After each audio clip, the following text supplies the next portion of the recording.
Hello class, we now come back to the third lecture on, I described naturalism briefly previously. It is the belief that life has no transcendence, there is no God, human beings are nothing but the sum total of a concatenation of material forces coming together. The world is all that exists, there is no future life, there's no soul. So keep that in mind, just as a nutshell what the general conception is.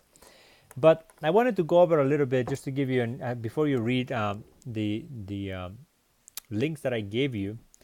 I gave you a dialogue by Marquis de Sade. It's called A Dialogue Between a Dying Man and a Priest. Now, I have found this to be extremely helpful over the years in helping students understand what the problem is that secularists and nihilists and existentialists see with theism. I myself was an anti-theist, and I could sympathize with the situation that goes on in this dialogue. Now, this dialogue was written about 250 years ago, and it's like if it was written yesterday. The same responses that are given to that sinner, the dying man, by the priest are the same answers and similar answers that have been given over time that just do not quite address the concerns as they should. So the dialogue begins by the priest saying, coming to the death, the last death or to the person in the Catholic Church when you go and give the last rites to a human being. So he comes and says, do you confess your sin? And the man says, I do. He says, okay, do you ask for forgiveness? And then the man says, I don't think that you heard me. I said, I repented. I repented from my sin. And then they begin to discuss what this sin is. And the dying man has the conception of the dying man is the following. He's dying, and he finds himself at an age where he only has a little bit of time left. He's in his deathbed. And so he repents of the fact that he believed in religion and God when he should not have, and he should have rather followed the desires of his heart, of course, the fallen nature, and fulfill and engage and just be engrossed in sinful activities, so that he could have fulfilled all his unsatisfied dreams and desires. So the priest is kind of perplexed by that. He doesn't understand where this man is coming from. And then this man is going to begin to ask for evidence. And then he is going to, of course, bring up the most pernicious argument against the existence of God, which is the problem of evil. And then he asks the priest to show that God exists. And the priest is unable to provide some argumentation that can actually settle the issue. And in the end, the priest is going to give things like for the free will solution. God gave you free will, and therefore you're ultimately responsible. And then the dying man says, well, if God made me this way to have these desires, then I will follow the desires of my heart, which is to be sinful. That's what my nature dictates, and therefore that's what I'll engage in. And then at the end of the dialogue, you have a very surprising ending. And that is the man goes to the room next door where he is going to be welcomed by 6 prostitutes or so, a bunch of ladies, and then he's going to just have an orgy, and he's rather dies. He'd rather die engaging in the sexual fantasies that he had rather than listening to this man who is devoid of good reasoning and justification. So I gave you a very condensed, summarized version of what happens in the dialogue. Please pay close attention to it, because there are several questions that are raised by the dying man which are still very pertinent and in many cases yet still remain unanswered, that our culture is longing to have responses to them, and yet we as a church are not able to address them faithfully. And I do not want to presume, but I would say if the question that the dying men are asked of most pastors and teachers in our time, he wouldn't get today many different answers than what he got when he was asked 250 years ago. So we live in a secular age. We live in an age of despair, of skepticism, and the world is demanding answers from us as Christians, and the truth is not being spoken sufficiently to address the questions that are being raised, and therefore we now live in this culture, of course, that has been taken up by unbelief. So that is one aspect of it. The other one is the myth of Sisyphus. Now, do yourself a favor at some point. This is The Stranger. I'm sorry. They have a very similar cover. These are two great books. I will address this one first. The Myth of Sisyphus is an essay by Albert Camus. Albert Camus was a French existentialist.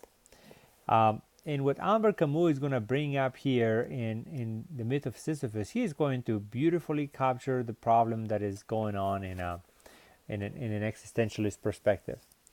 He begins his essay, very famous essay, and he says, quote, "There is but one truly serious philosophical problem, and that is suicide."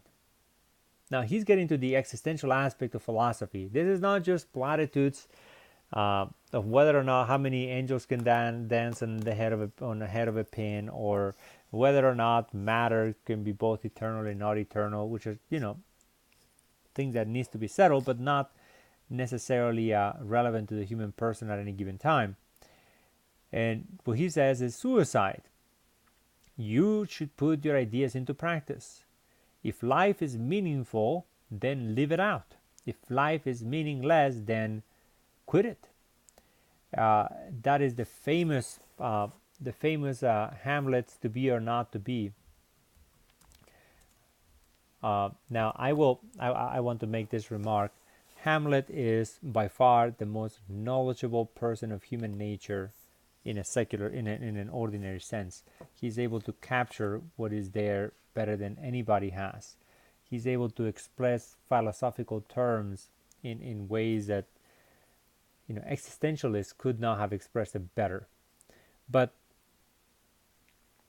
what Hamlet is going to do on that "to be or not to be" is the same thing that Camus is raising here. To be or not to be, that is the question. And the question is this: whether it is nobler in the mind to suffer the slings and arrows of outrageous fortune, or to take up arms against the sea of travel, and by opposing them end them, to die, to sleep no more, and by asleep to say, "We end the headache and the 1,000 natural shocks that the flesh is in heir to. It is a consummation devourly to be wish." To die, to sleep, perchance to dream. So there you have it.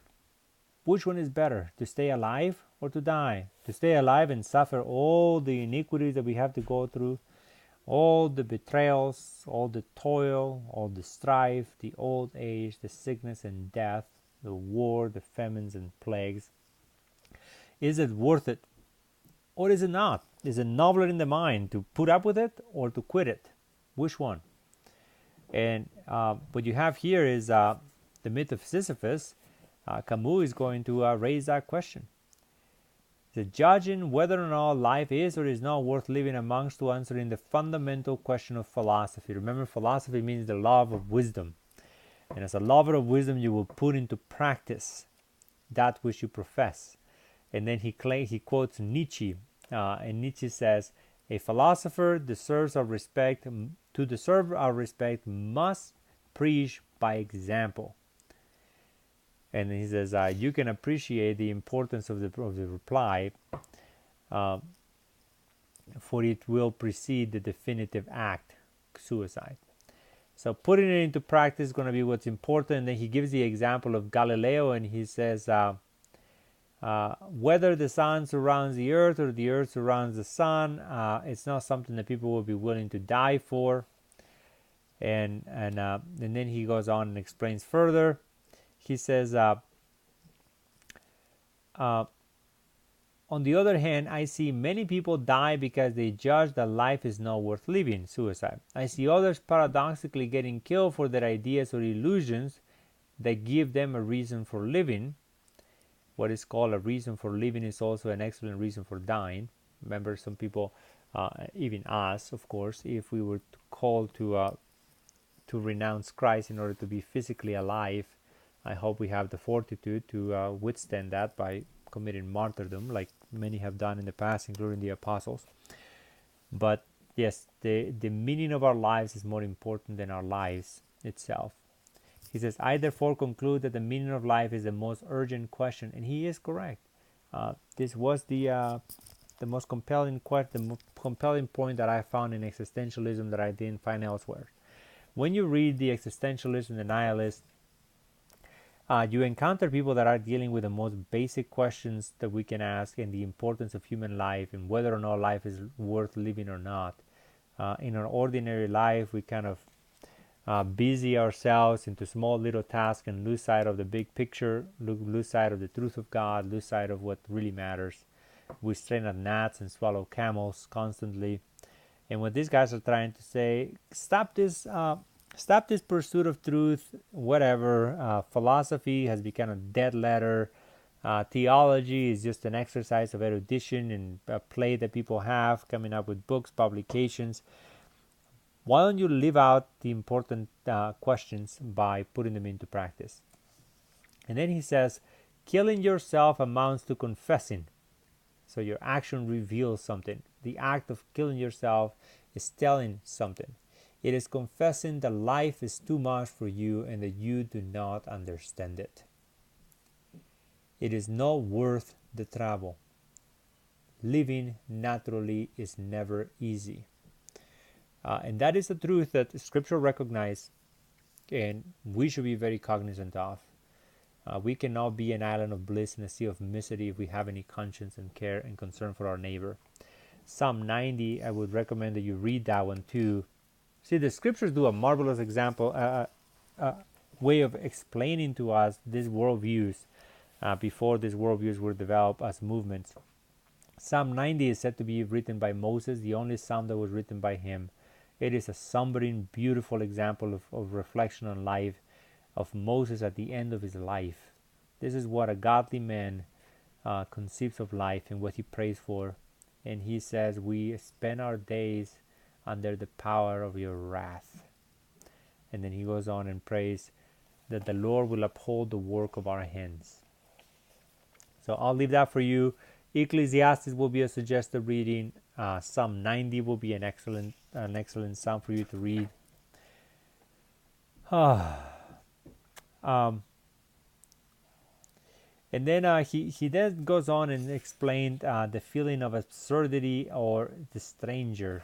And that's another book that I will take a whole 15-minute session just to explain to you this book, because he put into literary form what he dealt with in a philosophical sense. He says, we get into the habit, it says, the ridiculous character of that habit, the absence of any profound reason for living, the insane character of the daily agitation, and the uselessness of suffering. Those are things that lead to suicide. What then is the incalculable feeling that deprives the mind of sleep necessary to life? A world that can be explained even with bad reasons is a familiar world. So even when polytheism was used as a way of making sense of life, that was a better world than a world today in which life is just completely incoherent and people seem to not know what to do. But on the other hand, in a universe suddenly divested of illusions and lights, man feels an alien, a stranger. His exile is without remedy, since he is deprived of the memory of a lost home or the hope of a promised land. This divorce between man and his life, the actor in his setting, is properly the feeling of absurdity. That's something that the existentialists will speak about. There is a direct connection between this feeling and the longing for death. The subject of this essay is precisely this relationship between the absurd, and that's a very existentialist term, which is we come into this world with all this expectation that life will make sense, that the good is going to be rewarded, that the wicked is going to suffer, and then life kind of caught us by surprise, time and time again. The wicked get ahead, the good suffer, and life just doesn't turn out to be what we hope for it to be. This principle can be established that for a man who does not cheat, that he believes to be true must determine his action. Belief in the absurdity of existence must then dictate his conduct.